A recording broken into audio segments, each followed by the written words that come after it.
लोकाभिरामं रणरंगधीरं राजीवनेत्रं रघुवंशनाथं कारुण्यरूपं करुणाकरंतं श्रीरामचंद्रं शरणं प्रपद्ये। भगवान श्री मर्यादा पुरुषोत्तम प्रभू रामचंद्रजीचं जीवन चरित्र, जीवनाचं कल्याण करणारा रामकथा, संसारात तापलेल्या जीवाला शांती प्रदान करून देणारी रामकथा, आणि म्हणून आपण सर्व ही रामकथा श्रवण करत आहात। गेल्या अनेक दिवसांपासून रामकथेचं चिंतन रामविजय ग्रंथाच्या आधारे आपण करत आहोत। कालपर्यंत आपण कथा श्रवण केली। दशरथ राजांनी विश्वामित्र गुरुदेवाला राम आणि लक्ष्मण दोघेही देण्याचा निश्चय केलेला आहे। आता राम लक्ष्मणाला दोघांनाही सोबत घेऊन विश्वामित्र मुनी आपल्या यज्ञ संरक्षणाकरता जाणार आहे। इथपर्यंत कथा आपण श्रवण केला। त्याच वेळेला वसिष्ठ गुरुदेवाचा आणि रामप्रभूचा संवाद झाला। वसिष्ठांच्या आणि प्रभू रामचंद्रांच्या बोलण्यातून, संवादातून एक ग्रंथ निर्माण झाला। त्या ग्रंथाचं नाव आहे योग वासिष्ठ। बघा, संवाद असा असावा, त्या संवादातून ग्रंथाची निर्मिती व्हायला पाहिजे। आपल्या संवादातून ग्रंथाची निर्मिती होत नाही, भांडणाची निर्मिती होते। सहज सहज कृष्ण अर्जुनाचा संवाद झाला की गीतेसे गोड आतुडले, गीतेसारखं परम तत्वज्ञान देणारा ग्रंथ जगाला प्राप्त झाला। संवादातून ज्ञान मिळत असतं आणि वादातून तोटा होत असतो, हानी होत असते। लाभ हा संवादातून होतो, किंवा संवाद असा व्हावा की त्या संवादातून आपल्याला लाभ व्हावा। लाभ तुका म्हणे लाभ होय तो व्यापार, करा फार काय शिकवावे। संवादातून लाभ झाला पाहिजे। इथे मात्र योग वासिष्ठ ग्रंथात रामजी आणि वसिष्ठजी यांचा संवाद आहे। आता मात्र रामप्रभूंनी वसिष्ठ गुरुदेवाला विचारायला सुरुवात केली, सांगा या जगाबद्दल माहिती सांगा, या मायेबद्दल माहिती सांगा। संतोषाने ब्रह्मानंदन श्रीरामास सन्मुख बैसवून गुरु संप्रदाय शास्त्र प्रमाण महावाक्य दीक्षा विधी, महावाक्याचा बोध वसिष्ठ गुरुदेवाने केला। कोणाला बोध केला? जो माया नियंता जगतभूषण, जो मायेचा नियंता आहे, जो जगाचा भूषण आहे, तो वसिष्ठापुढे ओढवी करणं वसिष्ठांसमोर कान देऊन ऐकत होते। चहुवेदाचे जीवन ते महावाक्य ऋषी सांगे, चारी वेदाचं जीवन असलं महावाक्य हे ऋषी सांगू लागले। वसिष्ठ म्हणे सप्रेम, सर्वद्रष्टा तो आत्माराम, सर्व व्यापक तू पूर्ण ब्रह्म, अतींद्रिय वेगळा। वसिष्ठ म्हणू लागले, रामा तू सर्वद्रष्टा आहे, सर्वद्रष्टा म्हणजे सर्व पाहणारा आहेस, सर्व साक्षी आहेस। तू आत्माराम, तू आत्मस्वरूपात सगळ्यांच्या विराजमान होणारा आत्माराम आहेस। सर्व व्यापक तू पूर्ण ब्रह्म, तू सर्व व्यापक आहेस आणि तू पूर्ण ब्रह्मस्वरूप आहे। अतींद्रिय वेगळा, तुला कुठल्याही इंद्रियाने आकळता येत नाही असा आहेस, किंवा इंद्रिय विरहित तू आहे, निर्गुण निराकार तू आहे। जगदंबरा भास सकळ हा तुझ्या मायेचा खेळ, हे सगळं जगत हे तुझ्या मायेचा खेळ आहे। मिथ्या भूत जैसे मृगजळ साच नव्हे सर्वता, जसं मृगजळ खरं असतं की खोटं असतं? का मृगजळाचे पाणी आहे, साळी आहे, केळी आहे, साळी केळीची लावणी ही मृगजळाच्या पाण्यावर होते? मृगजळ कळतं का? ज्या वेळेला ऊन फार तापलेलं असतं त्यावेळेला उखर भूमीवरती असं पाण्यासारखं, पाण्याच्या लाटासारख्या असं दिसू लागतो। हरणाला वाटतं ते पाणीच आहे, हरण ते पाणी पिण्याकरता पळतो, तिथपर्यंत गेलं की त्याला ते मृगजळ पुढं दिसतं, ते परत पळतं। आणि ते मृगजळ ते जळ मिळवण्याच्या नादात मृगजळ इतका पळतो की शेवटी ऊर फुटतो आणि मरावं लागतं त्याला मृगजळ म्हणतात। आपल्यालाही कधी कधी सडकावर डांबरीवरनं जाताना गाडीत बसलो असलो किंवा दिसतो मृगजळ, तर असं हे मृगजळ जसं खोटं आहे, मृगजळाने ताण भागते का? नाही। तसं हे मृगजळ जसं मिथ्या आहे, तसं हा मायेचा खेळ सुद्धा मिथ्या आहे। साच नव्हे सर्वता, तुम्ही खेळ खरा नाही, अलिप्त सर्वांशी तत्वता। पण राम कसा आहे? राम हा खेळ खेळणारा आहे, पण त्यापासून अलिप्त आहे। जैसा सर्वागटे बिंबला सविता, सविता म्हणजे सूर्य। आपल्याला वाटतं सविता हा शब्द कुठल्या अर्थी आहे? स्त्रीलिंग वाचक आपल्याला वाटतो, आणि ते सविता शब्दाचा अर्थ सूर्य आहे। सूर्य हा शब्द पुल्लिंग वाचक आहे। की काष्टा माझी अग्नी पाहता, आता लाकडामध्ये अग्नी आहे की नाही? अश्मयुगीन अश्मयुगीन मानव असं एक धडा आपल्या इतिहासात गेला की नाही? पूर्वीचे माणसं त्यांनी काय होतं, काय पूर्वी इतकं विज्ञान प्रचलित नव्हतं किंवा काय, त्यांनी पाहिजे की वाळलेले लाकडं झाडावरतीच वाळलेले, वारा वगैरे आला की लाकडावर लाकूड घासला जायचं आणि त्याच्यापासून ठिणगी पडायची, ठिणगी खाली पडला की त्याच्यापासून वणवा व्हायचं. मग आता लाकडात आग असते की नाही, ज्या अर्थी ती प्रगट होते लाकडातून, लाकडाच्या घर्षणातून, त्या अर्थी त्यात आग असते की नाही, असते. की काष्टा माझी अग्नी पाहता आलिप्त जायचा असोनी, तो त्यात असतो, पण उघड रूपाने दिसतो का? तसा देव सगळ्यांच्या हृदयात असतो, तैसा हृदयामध्ये मी रामो, पण उघड रूपाने दिसत नाही. किंवा जैसा सर्व गटी बिंबला सविता, गट मांडलेले असले 1000 गट, सहस्र गट, आणि वर सूर्य असला, त्या गटात पाणी असलं, तर प्रत्येक गटामध्ये सूर्य दिसतो की नाही? सर्व गटी राम देहादेही एक, सगळ्या गटात तो राम दिसतो, सूर्य दिसतो. असं की वाद्या माझी ध्वनी उमटती, वाद्य त्याचा ध्वनी असतो की नाही, तो सूक्ष्म असतो, सुप्त असतो, तो वाजवल्यानंतर त्याच्यातून आवाज येतो. की कंठी राग उठती, कंठात राग असतात की नाही, ते आळवणाऱ्याच्या मुखातून बाहेर पडतात. परी तेथे असून नसती तैसा सर्वाभूती रागवा तू, पण तिथे असतात, पण तिथे असून ते नसतात, असा हा रामप्रभू आहे. की दर्पणीची स्वरूपे दिसती परिमित्या रूपे, दर्पण म्हणजे आरसा, आरशात तोंड दिसते की नाही, मग आरशात जे तोंड दिसते खरं आहे का? ते काय झालं, आमचे गुरुवर गातामूर्तीराव बाबा एक दृष्टांत सांगतो. म्हणले एक जण असा रस्त्याने चालला होता, एका ठिकाणी भजे तळायचा कार्यक्रम चालू होता, चांगले भजे, तर ते कांदा भज्याचा वास असा लांब लांब पर्यंत पुढे जातो. ते रस्त्याने चालणार त्याने पोटात भूक लागली आणि ते वास आला, त्याने असा करत राहिला आणि तिथं भाज्याकडे पाहू लागला. ते मालकाला हॉटेल, चल काढ 500 रुपये. आता हे बिचारची खायची पंचायत आणि 500 कुठून देणार, कसा देऊ बा, आणि कशाचे 500 देऊ? तो म्हटला तू भजे पाहिले नाही, वास घेतला नाही का, दे 500 रुपये.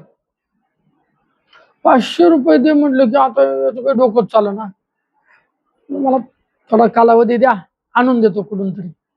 आता द्याच म्हटलं काय करणार, गेलेला आहे चिंतातूर, मित्राने पाहिलं, खरे बाबा तू चिंतातूर दिसतो, ते अमुक अमुक व्यक्तीने 500 रुपये मिळाले, कशाचे? म्हणजे पाहिलेच. खाऊ नाही घातले का, पाहण्याचे 500? हो बाबा त्याने तसं केलं, ठीक आहे म्हणे, त्याला 500च पाहिजे ना, आपण 1000 रुपये देऊ त्याला. अरे 500 नाही देण्यासाठी आपल्याला आपण 1000 कसे द्यायचे? अरे मी देतो ना म्हटले, त्यांनी 1000 रुपयाची नोट घेतली, घेऊन गेला. आरशासमोर उभा राहिला आणि त्या आरशात नोट दाखवली, त्या मालकाला म्हणे तुला पैसे पाहिजे ना, घे ते पैसे, ते पैसे घे. अरे तू न खाता त्याच्याकडनं पैसे घ्यायला लागला, तुला पैसेच पाहिजे ना, त्या आरशात आहेत ते घे. आता आरशाचे पैसे त्याला घेता येतील का? का बरं, आरशात दिसते ते पैसे खरे नाहीत का? ते खरे आहेत की नाही? आरशात दिसताना जरी ते खरे दिसत असले की दर्पणीची स्वरूपे दिसती, दिसताना ते खरे दिसत आहेत, परंतु त्याच्यातले पैसे मिथ्यारूप. कसे आहेत? मिथ्यारूप म्हणजे खोटे आहेत. तैसा रामा तू विश्वरूप व्यापून अलिप्त, तशा पद्धतीने रामप्रभू तुम्ही संपूर्ण विश्वरूप आहात, सगळ्या विश्वाला व्यापून तुम्ही अलिप्त आहात. बिजा माझी तरुवर, आता बिया असतं, बियात झाड असतं की नाही, बरं बी लावलंच नाही, झाड उगून येईल का?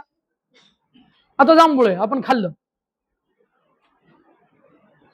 जांभूळ पिकल्या झाडाखाली आपण बसलो आणि उचलून जांभूळ खाल्लं, ते जांभूळ आपण खाली टाकलं, जांभळाची बी, थोड्या दिवसांनी त्याच्यातून झाड उगून येते, रोपट उगून येते. मग बियात झाड होतं की नव्हतं? पण ते बियात दिसत होतं का? ते दिसत नव्हतं. बिजा माझी तरुवर, तंतू माझी वस्त्र. आता तंतू म्हणजे एखादा बारीक सूक्ष्म धागा, त्या धाग्यात वस्त्र राहत नाही का? कारण अनेक धागे एकत्र झाल्यानंतर वस्त्र तयार होते, असतच, पण ते जसं लक्षात येत नाही. की उदकी तरंगापार विश्व समग्र तुझं माझी, ज्या पद्धतीने उदकात तरंग असतात तशा पद्धतीने विश्व असते वगैरे वगैरे वगैरे. आता हे ब्रह्मज्ञान सांगायला देवाने सुरुवात केली. अनंत ब्रह्मांडाच्या खोडी तुझी माया घडीमोडी, जीवास बुरळ घालून पाडी, विषयवरती सर्वदा. हे देवा, अनंत ब्रह्मांडाच्या कोटीच्या कोटी ब्रह्मांडाच्या उत्तरंडी तुझी माया घडीमोडी, तुझी जी माया आहे ती तयारही करते आणि परत मोडते. जीवास बुरळ घालून पाडी, विषयवरती सर्वदा, जीवाला बुरळ पाडते आणि विषयवरती विषय नावाच्या दरीत घालते, वासना नावाच्या दरीत नेऊन घालते तुझी माया. अशा पद्धतीने वशिष्ठ गुरुदेव रामप्रभूला मायेचं स्वरूप सांगायला लागले. माया कशी आहे? मायेचे अवघे विकार ते मृगजळाचे दाटले पूर. आता मायेबद्दल बोलायला लागले. आता हा विषय इतका कठीण आहे, इतका कठीण आहे. किती कठीण आहे? स्वतः देव मायेबद्दल बोलत असताना देव म्हणतात मम माया दुरत्तया, माझी माया कशी आहे? फार कठीण आहे, फार कठीण. मग या माया नदीचं वर्णन, या मायेचं वर्णन देवाने कठीण म्हणून केलं. ती किती कठीण असेल? आणि तेवढी कठीण असलेली माया कशी आहे या संबंधाने खाली ओव्या आल्यात. यामध्ये अगस्ती मुनींचा शिष्य, नाव त्याचं गाधी, त्या गादीने एकदा देवाकडे विनंती केली की हे देवा, गौतम ऋषीचा शिष्य जेणे न्यायशास्त्र निर्मिले पूर्ण, तो गौतम ऋषी परमपवित्र, त्याचा शिष्य सुदान गादी नाम तयाचे, त्यास चोह वेदाचे अध्ययन, शास्त्री परम निपुण, त्याने केले दिव्य अनुष्ठान, झाला प्रसन्न श्री विष्णू. मग बोले इंद्रनाथ, प्रसन्न झालो मी मागे इच्छित. गौतम ऋषीचा विद्यार्थी ज्याचं नाव गादी आहे, 4 वेद पाठ, 6 शास्त्र पाठ, 8 पुराण पाठ, त्याने काय केलं? देव प्रसन्न झाला. देव प्रसन्न झाल्यानंतर देवाला सांगितलं देवा, मला तुझी माया कशी दाखव. आणि मग त्याची काय फजिती झाली म्हणून सांगावं या अध्यायामध्ये कथाभाग आलेला आहे. आणि त्यानंतर अशा पद्धतीने माया माझी कठीण आहे, मम माया दुरत्तया, आणि या मायेचं वर्णन अख्ख्या 6व्या अध्यायापर्यंत आलेलं आपल्याला पाहायला मिळतं. माया कशी आहे किंवा काय हिचं स्वरूप सांगितलं. आता 6व्या अध्यायाला आपण फार चिंतनात वेळ न घालवता, कारण सोपे सोपे विषय सांगत असताना तुम्हाला झोपा लागतात, तेव्हा मायेबद्दल बोलायला लागलं तर मग झोप काय येणार नाही. बरं, आपण ब्रह्माचं चिंतन करायला बसलो, राम ब्रह्म चिन्मय विनाशी, मग ब्रह्माचं चिंतन करू, माया पाहण्याची काय गरज आहे मला सांगा? पाखडायला लागलो आपण, टाकडायला. धान्य धान्य धान्य धान्य खाली पडलं की म्हणजे फलकट जे असतं ते उडूनच जातं. आपल्याला धान्याची गरज आहे, फलकटाची काय गरज आहे? तसं आपण ब्रह्म घेऊ, मायेची काय गरज आहे? म्हणून माया संबंधाचा जो 6वा अध्याय अतिशय श्रेष्ठ अशा पद्धतीचा तो अध्याय आहे. पण मग फार ग्रंथातला 6वा अध्याय कठीण असल्यामुळे आणि कळण्यास अगम्य असल्यामुळे सांगायला मी सांगू शकतो, पण सांगताना ऐकत असताना तुम्ही सुद्धा जांभळ्या द्याल. आणि तुम्ही विद्यार्थी आहात, ज्यावेळेला तुम्ही विचारसागर, पंचदशी, ज्ञानेश्वरी, गीता या ग्रंथाचा सखोल अभ्यास कराल त्यावेळेला तुम्हाला ही माया कशी असते, मायेचं स्वरूप तुम्हाला थोडे थोडे कळेल. ठीक आहे, अशा पद्धतीचा हा अध्याय. वशिष्ठ गुरुदेवाला रामप्रभू काही प्रश्न विचारतायत आणि ज्या वेळेला वशिष्ठ गुरुदेव प्रश्नाचे उत्तर देत आहेत, उत्तर देतात माया कशी ते सांगितली. मग ही माया सगळं पृथ्वीचा नाश कसा होतो, परत या नाशातून परत प्रभू अवतार कसा धारण घेतो, अवतार धारण करण्याची लीला कशी आहे, अशा पद्धतीचा कथाभाग ज्यावेळेला वशिष्ठ गुरुदेव सांगू लागले रामप्रभूला, बऱ्याच दिवस समाधी लागली, शरीर झाले अचेतन रामप्रभूला. 18 दिवसापर्यंत श्राम झाला समाधीस्थ. 18 दिवस रामजी समाधीस्थ झालेले होते. दशरथ राजा घाबरले, अरे आता माझा राम पुन्हा देहावर येतो की नाही. विश्वामित्रही घाबरले, आता माझं यज्ञाचं संरक्षण होतं की नाही. पण पुन्हा वशिष्ठ गुरुदेवाने रामप्रभूकडे पुन्हा विनवणी करून त्यांना स्वस्वरूपावरती आणलेलं आहे. अशा पद्धतीचा हा अध्याय 6वा आहे. 6व्या अध्यायाची पुष्पमाला आपण प्रभूच्या चरणावरती अर्पण करू. 7व्या अध्यायाला प्रारंभ. ताटिका वध, अहिल्या उद्धार आणि सीतेचा पूर्ववृत्तांत हा 7व्या अध्याय सांगितलेला आहे. श्री गणेशाय नमः. सीतारामचंद्राभ्याम नमः. गणपती आणि सीतारामचंद्रांना नमस्कार केला. चंड किरण कुलमंडना, चंड किरण कुलमंडना. आता चंडकुल, चंड किरण शब्दाचा अर्थ होतो सूर्य किरण. आणि त्या सूर्य कुल म्हणजे वंश, चंड किरण कुल मंडना म्हणजे सूर्यवंश भूषणा, अमल कमलाक्षा, अमल कमल अक्षा, जे कमल कधीही सुकत नाही, त्याच्यावर कधी निस्तेजत्व येत नाही, अशा अमल कमल अक्षा, अक्षा म्हणजे अक्ष म्हणजे डोळे, नीलकमलाच्या निर्मळ कमलासारखे ज्याचे डोळे आहे असा. रघुनंदना जलजोद्भव जनका, जलदोद्भव जनका म्हणजे जल म्हणजे पाणी, पाण्यात जो जन्माला येतं असं कमळ, त्या कमळातून ज्याचा जन्म झाला असा राम. जलजोद्भव जनका म्हणजे श्रीराम, जगजीवना जगाचा जीवन असलं श्रीराम, पतित पावन श्रीरामा, पतित पावन असला श्रीराम. विद्वज्जन मानस मराळा, विद्वानाच्या मनातील राजहंसा, मराळ म्हणजे राजहंस. कामांतक ध्येया भक्तवत्सला, कामांतक ध्येया म्हणजे कामाचा ज्यांनी अंत केला असा भगवान श्री शंकर, त्या श्री शंकराच्या हृदयात नित्य राहणारा किंवा त्या श्री शंकराचा ध्येय स्वरूप असला. कामांतक ध्येया भक्तवत्सला श्रीरामा, अनंत वेशा त्रिभुवन पाळा दीनदयाळा रघुपते, अनंत वेशाने नटलेला त्रिभुवनाचं पालनार्था दीनदयाळ असला रघुवंशातला रामप्रभू. जय जय अविद्या विपिन दहना, तुमचा जय जयकार असो. तुम्ही कशा आहात? अविद्या विपिन म्हणजे जंगल, दहना म्हणजे जाळणारे, तुम्ही अविद्या रूपी जंगल जाळणारे आहात.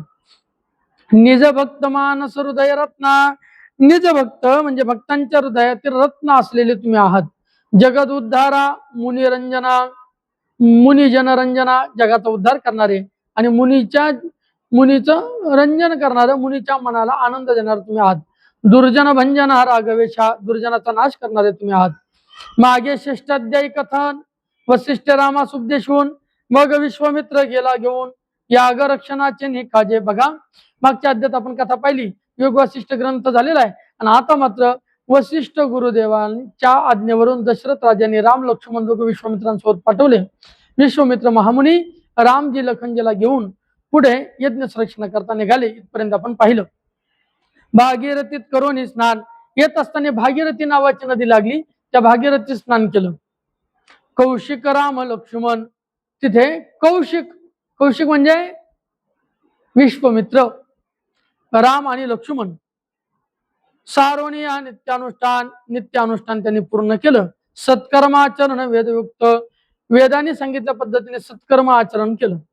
मग धनुर्वेद युक्ती नाना मंत्र, मग धनुर्वेदातले वेगवेगळे श्लोक, कोणे समयी कैसे पेरावे अस्त्र, कोणत्या वेळेला कुठलं अस्त्र पेरावं, कुठल्या अस्त्राची योजना करावी, ते रामासी अवघे मंत्रशास्त्र विश्वामित्र उपदेशी. ते सगळे मंत्रशास्त्राचा उपदेश रामप्रभूला विश्वामित्रांनी केला. कारण विश्वामित्र अगोदरच कसे होते? धनुर्धारी होते. आणि अशा धनुर्धारी विश्वामित्राने बोध कोणाला केला? रामप्रभूला. युद्धाच्या नाना युक्ती कळा, विश्वामित्रे सांगाताची सकळा, राघवे आकळील्या त्यावेळेला जैसा आवळा करतळीचा. विश्वामित्राने जी जी विद्या दिली ती विद्या लगेचच रामप्रभू आत्मसात करायचे, ग्रहण करायचे. कशा पद्धतीने? करतरे आवळे तैसा हरी, हातावर जसा आवळा असतो तो जसा लगेच डोळ्याला दिसतो, तसं विश्वामित्राने रामप्रभूला शिकवलेली विद्या लगेचच विश्वामित्राला दिसत होती. हा राम या परीक्षेत उत्तीर्ण झाला, रामाला ही चांगली विद्या जमली, चांगली अवगत झाली. असं मूर्तिमंत अस्त्र देवता रामचरणी ठेवी ती माता. मूर्तिमंत स्वरूपात अस्त्राच्या ज्या ज्या देवता होत्या त्या रामप्रभूच्या चरणावर नतमस्तक झाल्या. मग हृदयी प्रवेश ती तत्वता, जळी जळागार दयापरी. पाण्यात ज्या पद्धतीने जळागार, पाण्याचे तयार झालेले बारीक बारीक बारीक बारीक बुडबुडे जसे पाण्यात परत बुडतात, त्या पद्धतीने देवापासूनच तयार झालेले हे अस्त्र शस्त्रविद्या हे देवाच्याच अंतकरणात पुन्हा स्थिर झाल्या. हृदयी प्रवेशती तत्वता, पहावयास रामाचे धैर्य मानस, विश्वामित्र म्हणे तया समयास. आता विश्वामित्राने रामप्रभूला सगळी विद्या दिलेली होती आता रामप्रभू खरंच धैर्यवान आहे का, त्याचं मन खरंच धीट आहे का, हे पाहण्यासाठी विश्वामित्राने एक लीला केली. बघा काय केली. येणे मार्गे जे गेले हे सिद्धाश्रमास, ताटिकेने तयास बक्षिले. विश्वामित्र म्हणू लागले, हे रामा, आता आपल्या आश्रमात जायला दोन मार्ग आहे. एक मार्ग हा आहे, शॉर्टकट आहे, आणि तो लॉंग कट आहे. तो दुरून जाणार आहे, हा जवळून जाणार आहे. पण आपण दूरच्या रस्त्याने जाऊ. रामप्रभू म्हटले, असं का, आपण जवळच्याच रस्त्याने जाऊ. नाही म्हणले, या मार्गाने जे जे केले ना, त्याचा वध ताटिकेने केलेला आहे. कुणी? ताटिकेने केलेला आहे. त्यामुळे या रस्त्याने जाऊ नका. येणे मार्गे रघुपती, जाऊ नये भय वाटे चित्ती. हे रघुपती, या मार्गाने आपण जायचं नाही, कारण या मार्गाने जाताना माझ्या चित्ताला भय वाटते, म्हणजे भीती वाटते.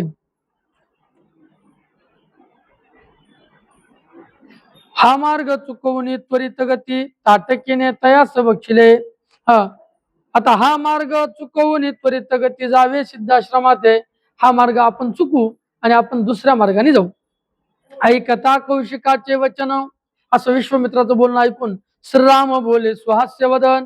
रामप्रभू थोडे हसले आणि बोलले. काय बोलले? जेणे विश्वामित्राचे कर्ण तृप्त होऊन सुखावती.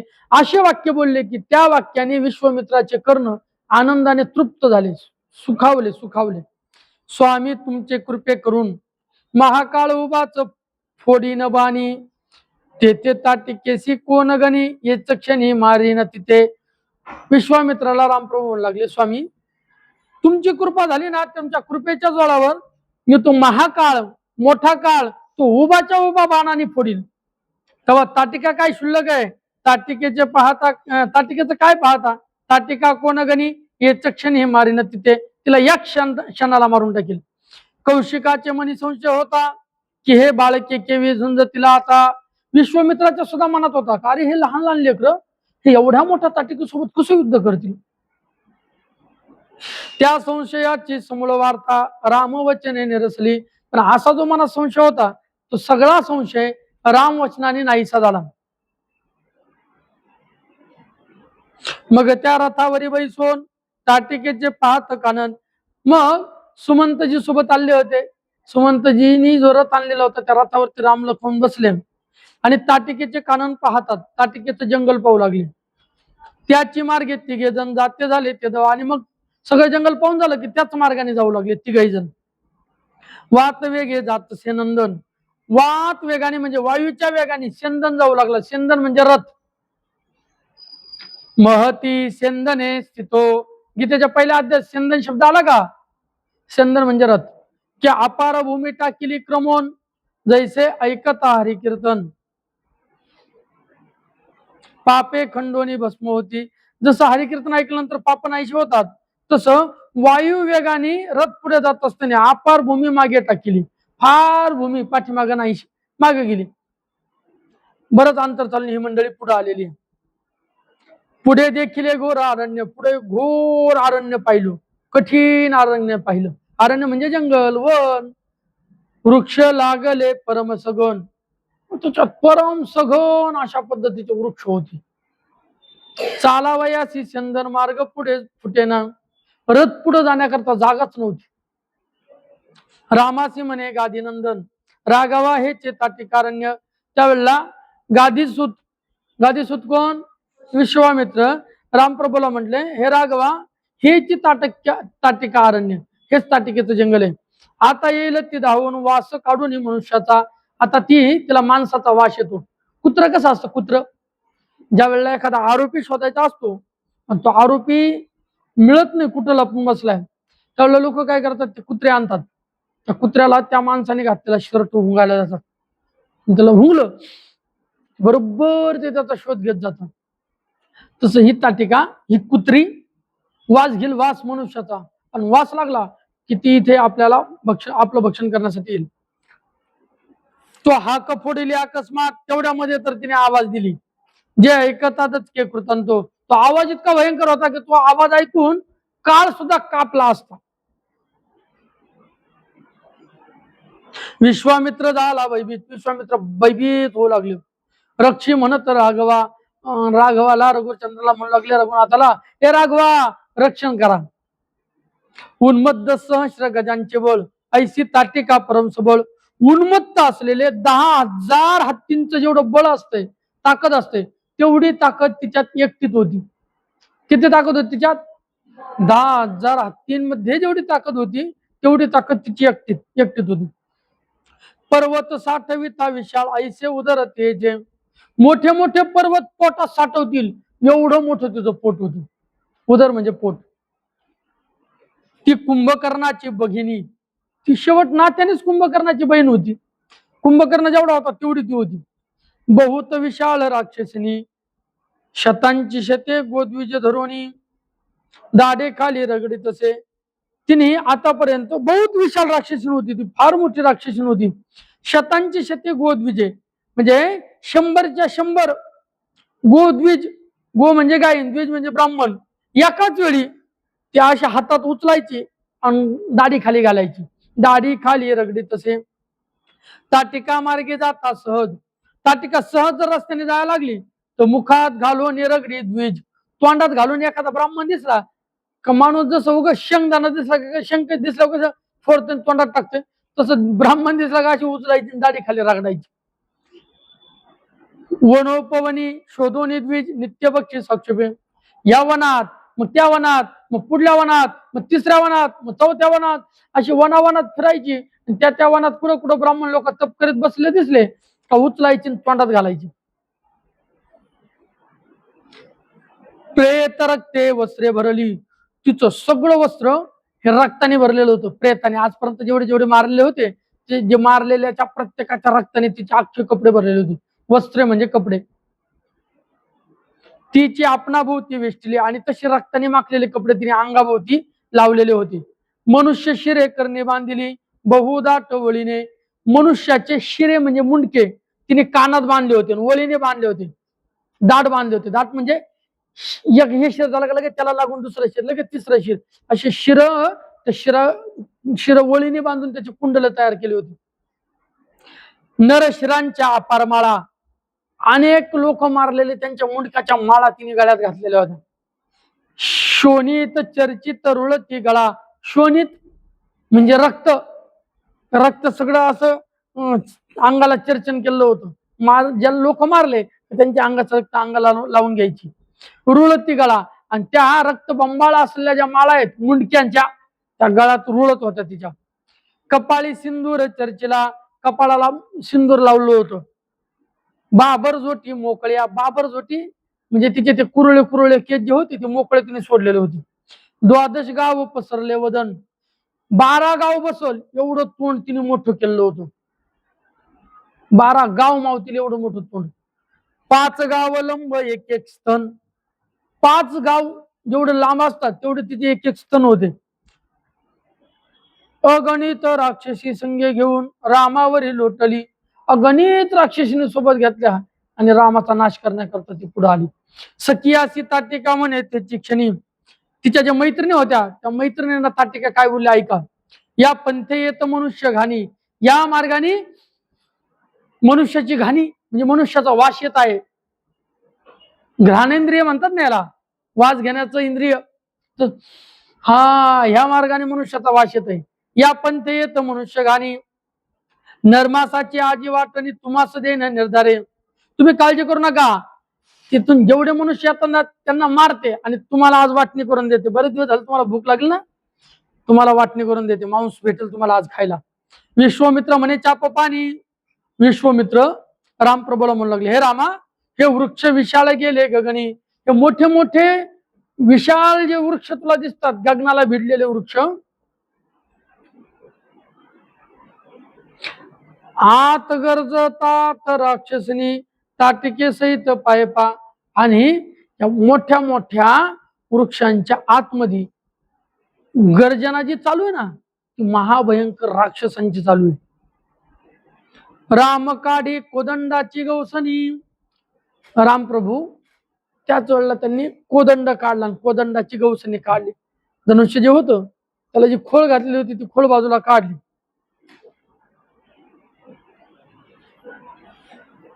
जैसा याज्ञिके फुंकेला अग्नी, ज्या पद्धतीने याज्ञिक जो राहतो तो जसा अग्नी फुकतो तशा पद्धतीने कशासाठी, आग वाढण्यासाठी, तसं आता युद्धाला सज्ज होण्यासाठी दिवसांनी रामप्रभूने कोदंडावरची धनुष्यावरची काढली.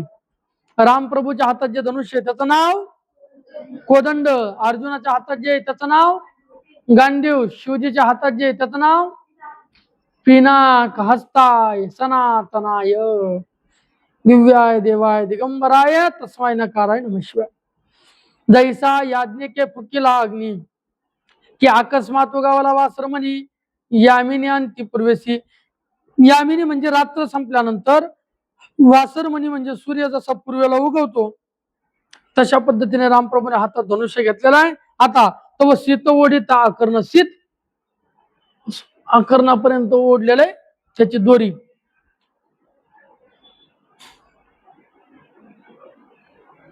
कडकडाट घोष उठे दारुण, कडकड कडकड कडकड आवाज झाला. सवेची योजीला बाण प्रलय चपळे सारिखा. आणि लगेचच प्रभूने असा बाण मारायला सुरुवात केली, त्याची योजना केली. कशा गतीत जाणार तो बाण?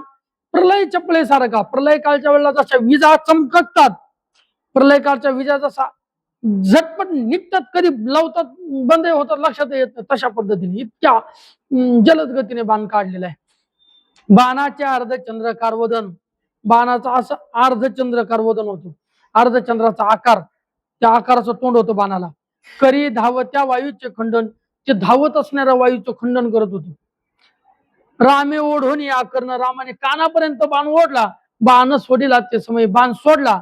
वृक्षासहित राक्षसिनी मुख्य ताटिका हृदयापासून छेदोन पाडिली ते क्षणी घोष गगनहीन समाये.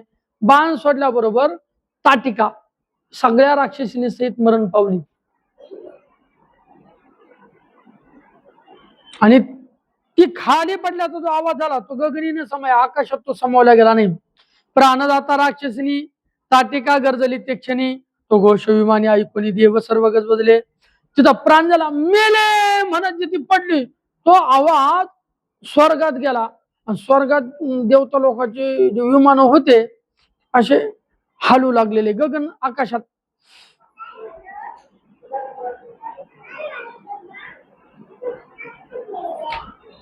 मनती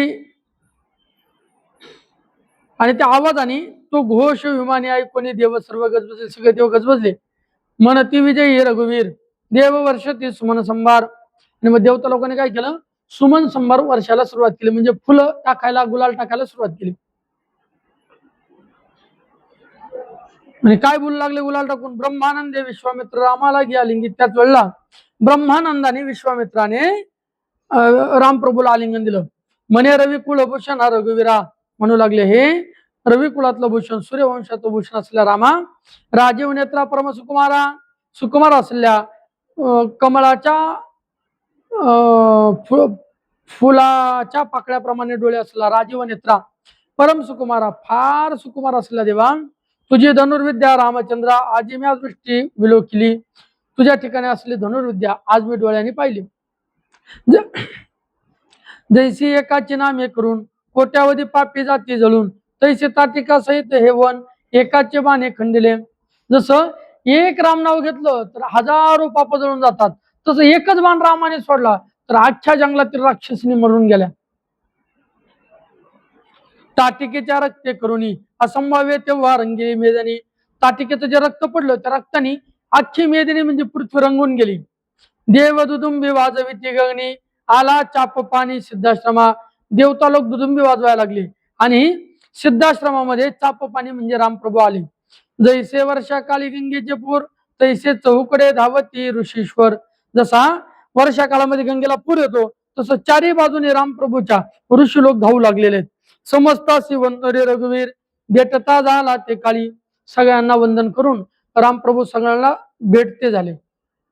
यज्ञ मंडप शास्त्र प्रमाण कुंड वेदिका भूमी साधून चारही द्वारे अष्टकोन करिता साधन विप्रतेवा. यज्ञ मंडप शास्त्र प्रमाणानुसार यज्ञ मंडप तयार केला, कुंड तयार केले, वेदिका तयार केल्या, भूमी चांगली निवडली, चारही द्वार तयार केले. चारही बाजूनी यज्ञ कुंडाला दरवाजे असले पाहिजे, म्हणून जिथे यज्ञ होणार आहे मुख्य यज्ञाच्या वर जो मंडप टाकला जातो त्याला चारही बाजून दरवाजे पाहिजे आणि अष्टकोन त्याचे व्यवस्थित तयार केलेले पाहिजे. ते सगळे तयार केले ब्राह्मण मंडळी. विप्र म्हणजे ब्राह्मण. सकळ सामग्री सिद्ध करून आरंभीला महायज्ञ, सगळी सामग्री पूर्ण केली आणि मोठ्या यज्ञाला प्रारंभ झाला. श्रीरामासी म्हणे गादी नंदन, मकरक्षण करे आता. श्रीराम प्रभूला गादी नंदन म्हणू लागले, म्हणजे विश्वामित्र म्हणू लागले, हे रामा, आता तू काय कर, रक्षण कर यज्ञाचं. मखर रक्षण म्हणजे यज्ञाचं रक्षण. तू ताटिका वदली हा समाचार ऐकून धावतील रजनीचर. तू ताटिकेचा वध केला हे ऐकून बाकीचे राक्षस तुला मारायला धावतील. मारी सुबाहू भयंकर, प्रलय थोर करतील. आता मारीच आणि सुबाहू फार थोर प्रलय करतील. कारण मारीची जो आहे ना, त्याची ही भाची होती, भाची ताटिका. कोण होती? कारण ताटिका आणि शूर्पणखा रावणाच्या कोण होत्या? बहिणी. आणि रावणाचा मारीचा कोण होता? मामा. म्हणजे रावणाचा मामा म्हणजे ताटिकेचाही. मग भाचीला ज्याने मारलं त्याचा प्रतिशोध घ्यायला हा सुबाहू मारीची फार 11-11 रूप धारण करील आणि आपला त्रास देईल, प्रलय थोर करतील. या लागे नरवीर पंचानन, संभाळी चौकडे रघुनंदन. यामुळे नरवीर पंचानन म्हणजे श्रीरामा नर रूपातील नरसिंहा, पंचानन म्हणजे सिंह. नरवीर पंचानना चौकडे रघुनंदना संभाळी. हे रघुनंदना, आता तुम्ही काय करा, चारही बाजूनी हा यज्ञ सांभाळण्याचं काम करा. परम कपटी राक्षस जाना पर्वत शिळा टाकतील. परम चतुर आहेत हे राक्षस आणि कपटी आहेत, हे काय करतील, पर्वताच्या पर्वत आणून टाकतील आपल्या यज्ञ मंडपावर. श्रीराम म्हणे महाऋषी, तुम्ही चिंता न करावी मानसी. श्रीरामाने सांगितलं, हे विश्वामित्र ऋषी, तुम्ही मनात थोडीही चिंता करू नका, मी ते सगळे पाहतो, तुम्ही आपला यज्ञ करा. शिक्षा लावी ना कृतांतासी, विघ्न करू आलिया. एवढंच काय, कृतांत म्हणजे काळ जरी आला ना तरी सुद्धा त्याला आम्ही शिक्षा करू, तुम्ही काळजी करू नका, तुम्ही यज्ञ करा. ऐकून श्रीरामाचे वचन उल्हासले ऋषीचे मन. मग दीक्षा ग्रहण गादीनंदन आरंभ करी यज्ञाचे. मग श्रीरामाचे वचन ऐकून उल्हासाने दीक्षा ग्रहण करून गादीनंदन म्हणजे विश्वामित्राने यज्ञाचा आरंभ केला. जैसे चंद्रवेष्टित तारांगण कि मित्राभोवती जैसे किरण. चंद्राच्या भोवती जसे तारांगण असतात किंवा सूर्याच्या भोवती जसे किरण असतात, तैसा ऋषी वेष्टित गादीनंदन कुंडा समीप विराजे. त्या पद्धतीने गादीसूत विश्वामित्राच्या चारही बाजूने ऋषी लोक बसले होते. ओंकारासहित स्वाहाकार, ओंकार करायचे, स्वाहा म्हणायचे. अवधाने टाकीती सत्वर, अवधाने म्हणजे आहुत्या टाकत होते, सत्वर म्हणजे लगबगीने. उठला मंत्राचा गजार वषटकार घोषपै, मंत्राचा गजर उठला. ओम विश्वम विष्णूर वषटकारो, वषटकार शब्द आला बघा. असा वषटकार उठला आणि तो आवाज झाला सगळीकडं. माईकवर आवाज ऐकला त्या राक्षसांनी, तो आस्ता गेला वासरवाणी. वासरमणी म्हणजे सूर्य आस्ताला गेला. 2 प्रहर झाली रजनी, रात्रीची दुपार झाली, रात्रीचे 2 वाजले. पिशिताशन आले धावणी.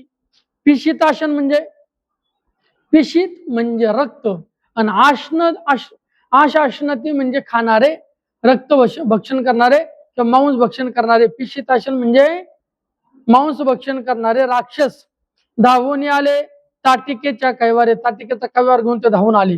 20 कोटी रजनीचर, 20 कोटी राक्षस.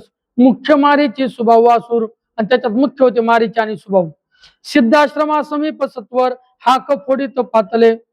सिद्ध आश्रम जो होता ऋषींचा तिथं आले आणि हाका देऊ लागले. हाका ऐकून दारुण भयभीत झाले गोवी प्रपाळन.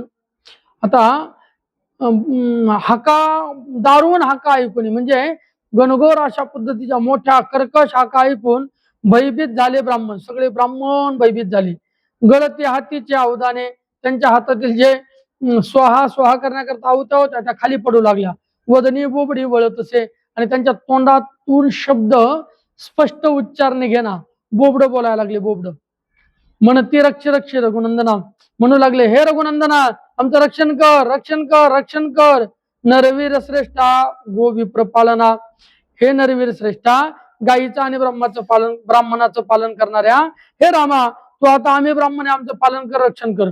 श्रीराम म्हणे, ओ ब्राह्मणा चिंता काही न करावी. श्रीराम प्रभू ब्राह्मणाला म्हणजे तुम्ही चिंता करू नका, मी रक्षण करतो. तो एक म्हणे ब्राह्मण रक्षणार राम आणि लक्ष्मण पर्वताकार राक्षस संपूर्ण 20 कोटी पातले. तो एक ब्राह्मण म्हटला, हे राम लक्ष्मण आपलं कसं संवार, आपलं कसं रक्षण करतील, कारण यांचा संवार करण्याकरता 20 कोटी राक्षस आलेले आहेत आणि पर्वत आहे वाढला एक एक आहे. तव एकद्वारे हे दोघे रक्षती, दुजाद्वारे राक्षस संचरती. हे दोघ जण एक द्वाराचं रक्षण करतील, दुसऱ्या दाराने येणार नाहीत का राक्षस? हे आहेत किती? दोघं. राक्षस किती आहेत? 20 कोटी. हे एका द्वाराचं रक्षण करतील, बाकी 3 द्वार मोकळे राहतील ना. 3 द्वारातून हे रजनीचर म्हणजे राक्षस येतील ना. आता कैशी होईल गती, पळावया निश्चित ठाव नाही. आता पळायचं कसं? कारण 20 कोटी जणांनी आपल्या यज्ञ मंडपाला असा घेरा घातलेला आहे. घेरा आडा त्याला काय म्हणतात? वेढा घातलेला आहे, वेढा. शिवाजी महाराजांच्या चरित्रात आपला तो इतिहास येतो. शिवाजी महाराज पन्हाळगडावरती असताना, बरोबर ना, पन्हाळगड सोडून त्यांनी पुढे जाऊ नये म्हणून पन्हाळगडाभोवतीच काय केलं होतं? वेढा घातलेला होता. महाराज त्यावेळेला त्या पन्हाळगडावरती जेवढं जेवढं अन्नधान्य होतं, सगळं अन्नधान्य संपत चाललेलं होतं. पन्हाळगडाच्या वेड्याच्या वेळेला छत्रपती शिवाजी महाराजांनी भूक जर एक चपातीची असेल तर फक्त महाराज चतकोर चपाती खायची. कारण मी जर एक चपाती खाल्ली, बाकीचं माझं जे सैन्य, त्या सैन्याला चपात्या खायला, भाकर खायला मिळणार नाही. म्हणून भाकरीचा फक्त चतकोर तुकडा महाराज खायचे. महाराजांना का जाणता राजा म्हणतात?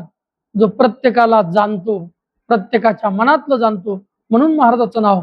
म्हणून म्हणती शिवाजी माझा जाणता राजा, बरोबर की नाही? पन्हाळगडावरती महाराजांना ज्या वेळेला वेढा दिला, तशा पद्धतीचा वेढा इथे कुठे दिला होता? या राक्षसांनी यज्ञ मंडपाभोवती दिला होता. आता कुठे पळायला जागा आहे? विश्वामित्र म्हणे स्वस्थ करा मन. हे सगळे घाबरलेले पाहिले. विश्वामित्र म्हणले तुम्ही मन स्वस्थ करा, शांत करा. मानव नव्हे रघुनंदन, हा रघुनंदन मानव नव्हे, हा रामप्रभू मनुष्य नाहीये. पुराण पुरुष आदि नारायण, राक्षस वधावया अवतरला. हा पुराण पुरुष आहे आणि राक्षसाचा वध करण्याकरताच याचा अवतार झालेला आहे.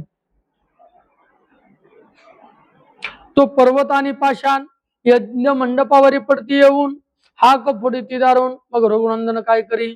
आता त्याच वेळेला मोठे मोठे पर्वत पाषाण यज्ञ मंडपावरती टाकू लागले राक्षस. आणि ते यज्ञ मंडपावरती पडत असताना रामप्रभूने काय केलं हे आज नाही, उद्याच्या भागात पाहू. कुंडली करदरी विठ्ठल, श्री ज्ञानदेव तुकाराम, पंढरीनाथ भगवान की जय. नावली ज्ञानेश्वर महाराज की जय. जगद्गुरु तुकाराम महाराज की जय. सद्गुरु जोग महाराज की जय. प्रभु रामचंद्र भगवान की जय. उमापति महादेव की, पवन सुत हनुमान की जय.